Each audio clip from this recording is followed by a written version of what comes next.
नमस्कार, साजिश देख रहे हैं आप और मैं हूं आपके साथ शिवानी पांडे। लगातार रूस और यूक्रेन की जंग जारी है। ऐसे में तमाम सवाल उठ रहे हैं। क्या रूस यूक्रेन युद्ध के बीच प्रेसिडेंट पुतिन रूस से बाहर किसी दूसरे देश में शरण लेने की तैयारी कर रहे हैं?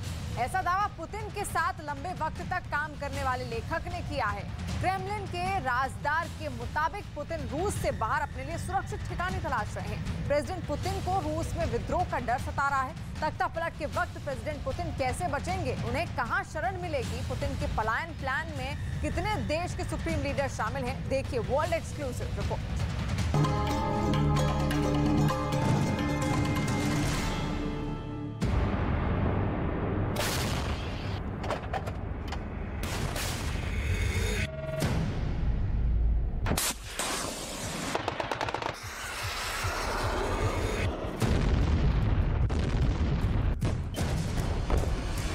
बारूदी मरघट,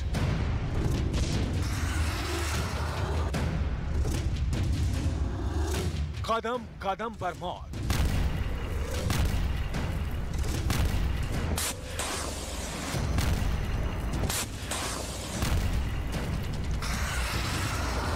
बम धमाके से कब धरती फट पड़े, आसमान से कब मिसाइल की शक्ल में मौत बरस जाए, कोई नहीं जानता।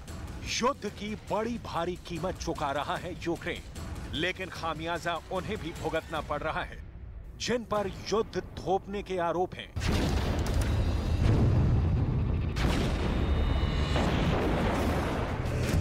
यूक्रेन के मुताबिक युद्ध में रूस को रत्ती भर मुनाफा नहीं। रूसी सेना के हौसले पस्त हैं। रूस के हथियारों की धार कुंद है, जिसका एक सबूत है ये तस्वीर।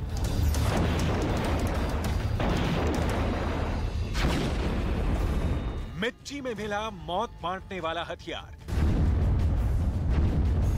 एक ही झटके में इस टैंक के परखच्चे उड़े। कंधे पर रखकर दागी गई मिसाइल ने टैंक की धज्जियां उड़ाई।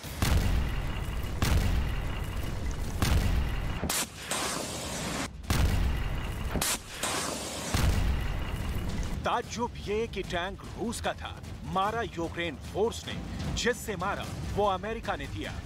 एंटी टैंक मिसाइल जेवलिन का एक वार नहीं झेल पा रही रूसी टैंक बटालियन। यूक्रेन में जमींदोज रूसी टैंकों के कबाड़ जहां तहां बिखरे पड़े हैं। जेवलिन से भी जोरदार हमले यूक्रेन होवित्जर तोप से कर रहा है। वतन की इंच इंच जमीन के लिए यूक्रेन फोर्स ने पूरी जान झोंक रखी है। रूस की सेना फिलहाल कई फ्रंट पर बैकफुट पर है। इस बीच रूसी फोर्स का मनोबल तोड़ने वाला बहुत बड़ा खुलासा हुआ, जिसमें दावा किया गया कि प्रेसिडेंट पुतिन जल्द रूस छोड़ सकते हैं, क्योंकि यूक्रेन से युद्ध जीतने में रूस कामयाब नहीं हो पा रहा। युद्ध में रूसी सेना के 15,000 जवानों का नुकसान हुआ। यूक्रेन से युद्ध में रूसी सेना के 45,000 जवान गंभीर जख्मी हो गए। 5 महीने से जारी जंग में रूस डोनबास रीजन को नहीं जीत सका। रूस की जीत जितनी दूर, पुतिन की फरारी प्लान उतना करीब। ऐसा अनुमान लगाया है उनसे नजदीक रहे एक नामचीन हस्ती ने। रूस से पुतिन के एग्जिट प्लान का सिलसिलेवार ब्यौरा और हवाई रूट तक का खुलासा किया गया। पुतिन ने अपने मुल्क से मोह भंग की कई वजह गिनाई, जैसे यूक्रेन पर युद्ध थोपने से रूस की विश्व बिरादरी में साख घटी। यूक्रेन युद्ध से रूस में गंभीर आर्थिक संकट पैदा हो गया। यूक्रेन रूस युद्ध के बाद दुनिया का सबसे बड़ा शरणार्थी संकट आया। यूक्रेन से जंग खत्म हो ना हो, रूस का दिवाला निकलने का खतरा है। पुतिन के खिलाफ आवाम का गुस्सा भड़कने की भविष्यवाणी को उनकी तेहरान यात्रा से जोड़ा गया है। हाल ही में ईरान से लौटे प्रेसिडेंट पुतिन के डरे सहमे होने की बात कही जा रही है। हालांकि यूक्रेन में रूस का सैन्य ऑपरेशन पूरी रफ्तार से जारी है। दोनों सेनाओं में जबरदस्त भिड़ंत के बीच अचानक पुतिन के बैकफुट पर जाने का क्या सिर्फ हवा बनाया जा रहा है, या फिर हकीकत में क्रेमलिन में बड़ा उलटफेर होने जा रहा है? पक्की जानकारी इस रिपोर्ट में आपको मिलेगी, लेकिन पहले बारूदी अखाड़े का ये ट्रेलर देखिए।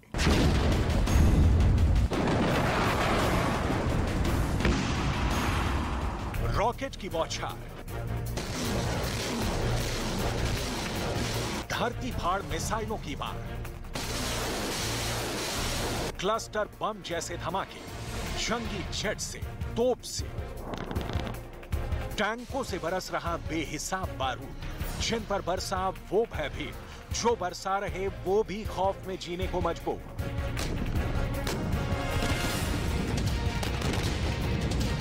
बारूद का खेल होता ही ऐसा है जिसकी तपिश से बचना नामुमकिन है। रूस के राष्ट्रपति को आग से खेलने के खतरे का बखूबी पता है।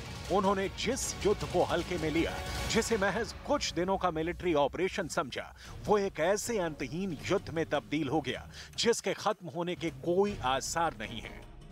ये युद्ध हर गुजरते दिन के साथ विनाशकारी होता जा रहा है। इसका दायरा बढ़ता जा रहा है। इसमें योद्धा बढ़ते और बदलते जा रहे हैं। इसलिए हर दिन उलटफेर हो रहे हैं। इसलिए प्रेसिडेंट पुतिन के रूस से जल्द दूसरे देश में ठौर तलाशने की भविष्यवाणी की जाने लगी।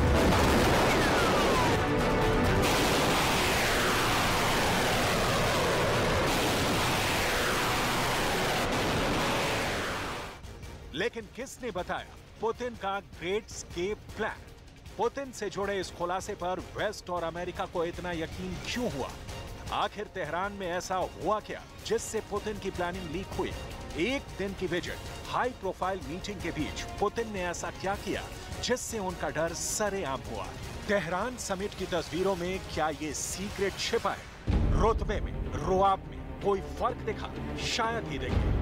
सीढ़ियों से रेड कारपेट पर चीते सी चला वही रौबीली चाल, ठसक से बात। रूस के राष्ट्रपति के यही तेवर उन्हें तमाम सुप्रीम लीडर से अलग करते हैं। लेकिन उनके दुश्मनों ने इन तस्वीरों का दूसरा पहलू देखा, उसके अलग मतलब निकाले, जिसके बाद सारे जमाने में बात फैल गई कि प्रेसिडेंट पुतिन की तेहरान विजिट एक खास मकसद के लिए थी। इस डील में आर्म्स डील, सीरिया संकट जैसे मसलों से भी कुछ ज्यादा अहम था, वो भी सिर्फ प्रेसिडेंट पुतिन के लिए। ईरान के supreme leader Ayatollah Ali Khamenei ही पुतिन की ये मुराद पूरी कर सकते थे, इसलिए उनसे उन्होंने मुलाकात की। इस मुलाकात के बाद रूस के राष्ट्रपति ने तुर्की और ईरान के प्रेसिडेंट के साथ बैठक की, मगर पूरे दौरे के बीच उन्हें किसी ने असहज नहीं पाया।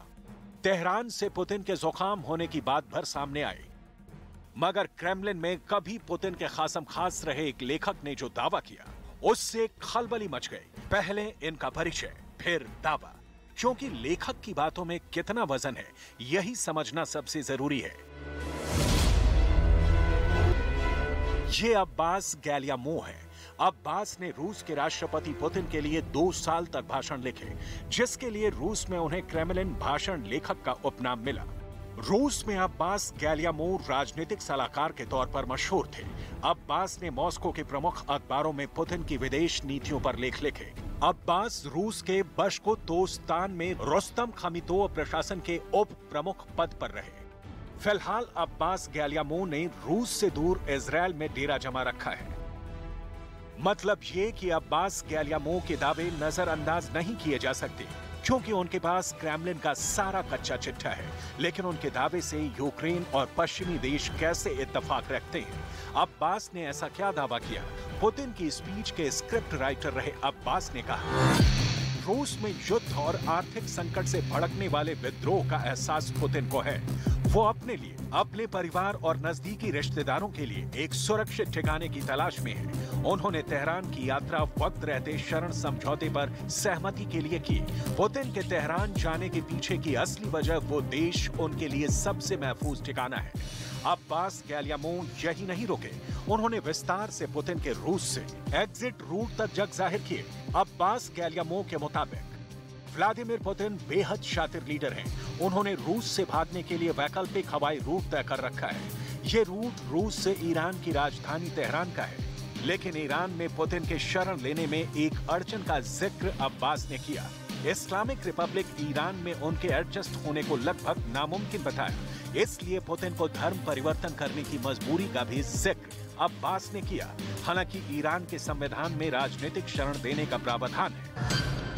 ईरान के संविधान के अनुच्छेद 155 के तहत सरकार उन लोगों को राजनीतिक शरण दे सकती है जो इसे खुद मांगे। शर्त बस इतनी सी है कि शरण मांगने वाला ईरान के कानून में देशद्रोही और तोड़फोड़ का दोषी ना साबित हो। ईरान में प्रेसिडेंट पुतिन का अच्छा खासा रसूख है। उन्हें ईरान का हमदर्द माना जाता है। मुश्किल वक्त में पुतिन ने हमेशा ईरान की मदद की। कुद्स फोर्स के कमांडर कासिम सुलेमानी की हत्या के बाद ईरान का साथ देने वालों में पुतिन सबसे आगे थे। रूस से मिले बैकअप के बाद ईरान ने अमेरिकी सैन्य ठिकाने पर मिसाइल अटैक किए थे। यहां तक कि यूक्रेन से युद्ध के बीच प्रेसिडेंट पुतिन ने टैक्टिकल न्यूक्लियर वेपन की तैनाती की लोकेशन भी ईरान में चुनी। परमाणु बमों की शिफ्टिंग का रिस्क पुतिन ने सिर्फ ईरान के साथ लिया।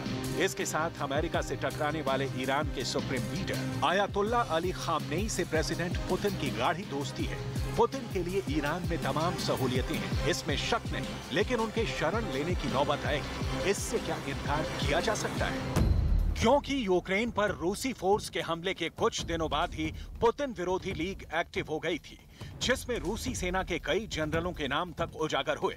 रूस में पुतिन सल्तनत के तख्ता पलट का अनुमान पूर्व अमेरिकी जनरल जैक केन ने भी लगाया था। जनरल जैक ने दावा किया कि यूक्रेन युद्ध लंबा खिंचने से रूसी सेना बहुत निराश है। रूसी सेना के वरिष्ठ अधिकारी और सिक्योरिटी सर्विस के अफसर पुतिन से नाराज हैं। रूसी विदेशी खुफिया सेवा के प्रमुख सर्गेई नारिशकिन भी पुतिन से नाखुश बताए गए। जनरलों की नाराजगी, यूक्रेन में बेगुनाहों की बलि, युद्ध के बीच खराब होती मुल्क की माली हालत, पुतिन पर तोहमतों की कोई कमी नहीं, जितने विरोधी उतने आरोप। इन्हीं वजहों से अमेरिका समेत यूक्रेन समर्थक देश पुतिन की रूस से विदाई की राह देख रहे हैं, जबकि तल्ख हकीकत यह है कि रूस में पुतिन ही कानून है, पुतिन ही सरकार, पुतिन ही सर्वेसर्वा। पुतिन के दुश्मन कहते हैं कि उनकी मर्जी के बगैर रूस में पत्ता भी नहीं हिलता। ऐसे में उनकी हुकूमत की चूल्हें हिलाना किसी के लिए भी आसान नहीं है। कहते हैं कूटनीति में अमेरिका से आगे कोई नहीं निकल सकता, और एक बार फिर अमेरिका ने यह साबित कर दिया है कि अमेरिका वाकई में कूटनीति का सबसे बड़ा खिलाड़ी है।